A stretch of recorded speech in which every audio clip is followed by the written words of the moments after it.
touch a little bit about COVID. How has COVID impacted your business? To be honest, people were very dismissive of us before. They were interested in what we did, but they were dismissive. The other thing is what we do is a little bit unbelievable. For us to be a small unknown company, it's unbelievable that we have this $1 million solution that we can make in a matter of hours and we can give it to you. Like nobody has that. So a lot of people didn't believe it. It took a lot of work and conversation for people to even believe it. And then even when people believed it, it wasn't high on their priority list, mobile app. I think there's a lot of stigmas around mobile apps that they're expensive, they're difficult, only famous companies have them. And so, to be honest with you, it was a very uphill battle before COVID hit. But when COVID hit, we had people calling us back like, hey, is that app deal still going? Hey, can we see what you got? All of a sudden, people were interested. We had one potential client who's now a client tell us, they were watching us for a year.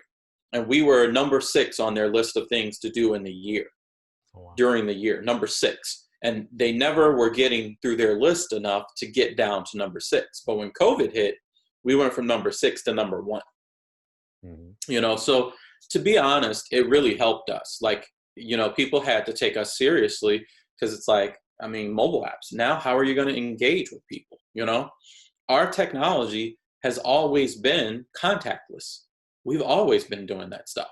We had curbside a year ago, way before COVID even hit. And the reason why we had it was much different than it is now.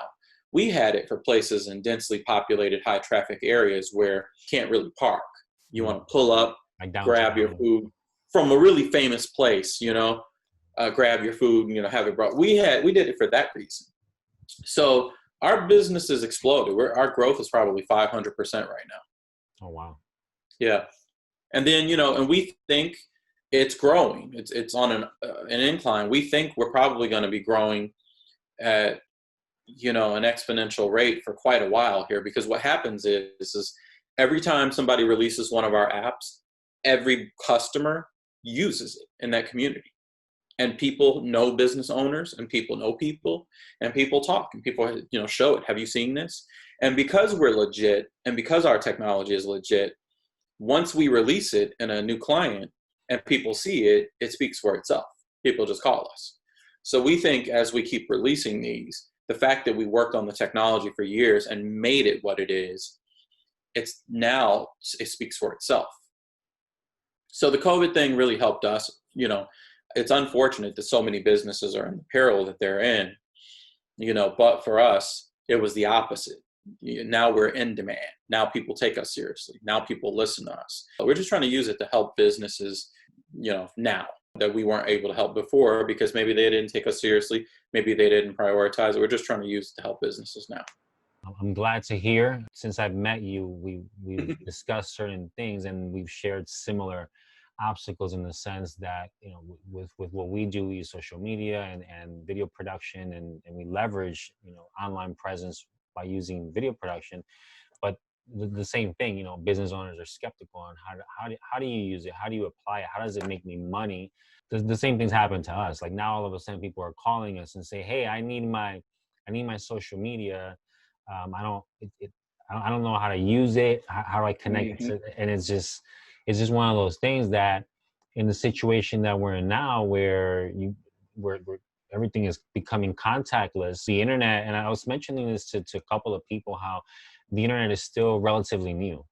Yeah. It's only been around for since the 90s. Yeah. So I keep telling people, and apps are even newer than the internet. Yeah, exactly. Websites were what was really dominant before social media, blogs, and then you had social media, and then you had apps, so. Let me tell you something. There are an estimated 700 million websites in the world. There are an estimated 2 million apps in the world. 2 million apps, 700 million websites. Wow. I used to hate the idea of mobile apps. I thought mobile apps were too expensive. I thought they were a tool for privileged people. I used to hate mobile apps. But when I decided to really roll up my sleeves and look into the code and look into what they really were, I was really surprised to find out they are far superior to websites in so many ways that it's inevitable they're going to replace websites. It's only a matter of time. You see it happening now. And the thing is that with people who try to debate with me about it, it's not up to me. It's not up to people. People can say, I don't want to use apps. I don't want a lot of apps on my phone. And people can say whatever they want. You know, it's not up to me. There are a handful of companies that dictate our technology to us. It's that simple. And if those companies say, we only do this through apps, all of a sudden overnight, everything's going to be apps. It's really that simple. And it's been that way throughout history, throughout the internet age, as short as it's been, throughout the industrial age. There's a very small group of companies that dictate technology to us. And if you think about it, another diabolical thing I always tell people is there are only two companies that control apps right now, Apple and Google. There used to be three, Microsoft. Microsoft bowed out because they wanted to get back to their core. They said, we want to focus on our core. The interesting thing is when Microsoft bowed out, refocused on their core, their stock prices actually went up. Their value went back up when they did that. Something is to be said about that. So when they left, it became a two company instead of a three company game, Apple and Google. Now look at this. Apple and Google also control two of the four largest browsers in the world, internet browsers, Google Chrome and Apple Safari. Think about that for a minute. Apple and Google can control charging you for apps. They can control getting their cut out of apps. They can't really control that for browsers.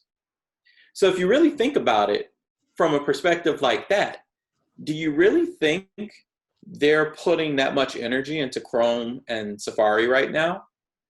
They want apps because they can control taking that cut out of apps, So it's just food for thought. When people try to debate about websites versus apps, the two companies that control half the market share for websites and browsers also control 100% of the market share for apps. So just think about that when people try to debate whether they think apps are going to overtake websites or not. The writing's on the wall. It's been a couple of years now. I mean, since apps came out, when you see the capabilities, the user experience is a big one. Let me let you do it, but can you touch on what are the top three major benefits of an app over a website? Gosh, that is a good question. There's so many, but the top three, I'm just going to go instinctively because, whatever's jumping out at me. Mm-hmm. One, the speed. The speed of apps is insane.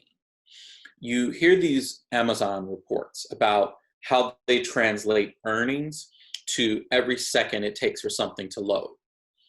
Mm-hmm. Because famous companies like Amazon do that and other famous companies do that, it behaviorally trains people in their subconscious to expect things to take a certain amount of time, behaviorally.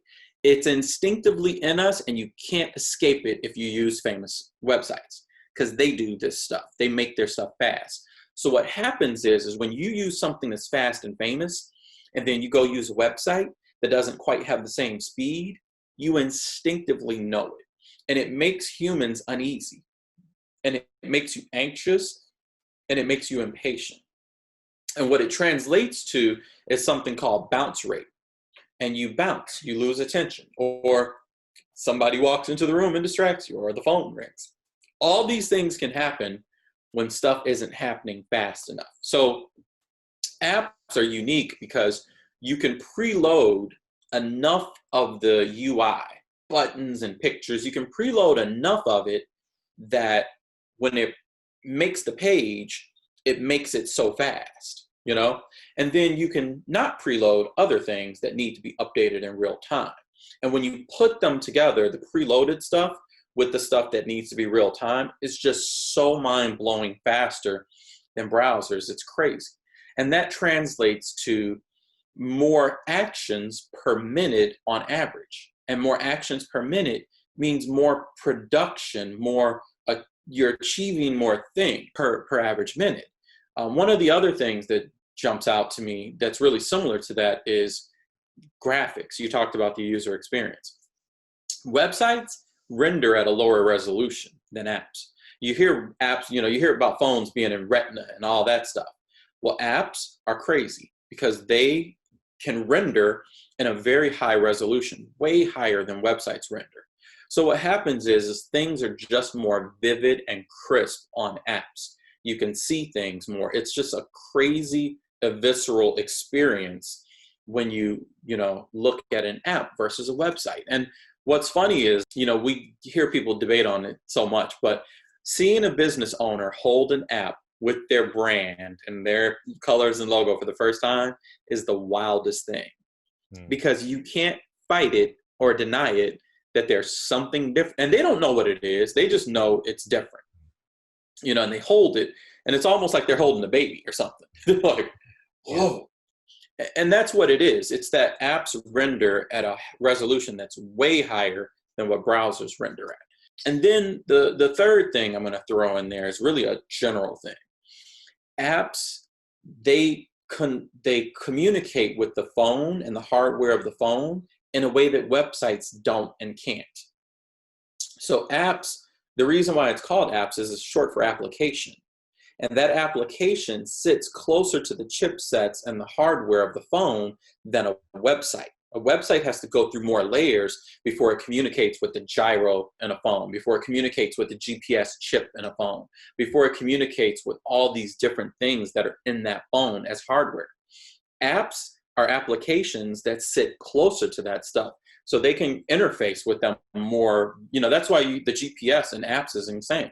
So it's so, real time. Even payment communication technology. We actually made the fastest payment technology in the world. We have provably, and we can demonstrate it, it's the fastest payment technology in the world.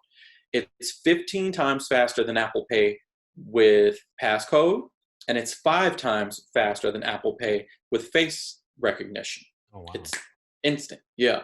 And the real-time communication that can happen between apps is another thing, that websites just don't have. Push notifications and the way that apps are constructed. So, those 3 things alone right there just blow websites out of the universe. And what's crazy is we've now proven we can copy and rebrand $1 million app for $300. Tell me what website can compete with that? None. Zero. Zilch. Yeah. And if we can do this with e-commerce, this can be done with everything. Messaging apps, informational apps. Look at websites. A lot of websites are informational. It's about putting your business out there, like a digital business card. Well, we have an app that's like that. It's so much more powerful than a digital business card website, and we could charge $100 for it if we want because we already built it. It's more powerful than websites, and we can just copy it. So websites' days are numbered. You have to be in this industry to understand it, but there's just no question about it.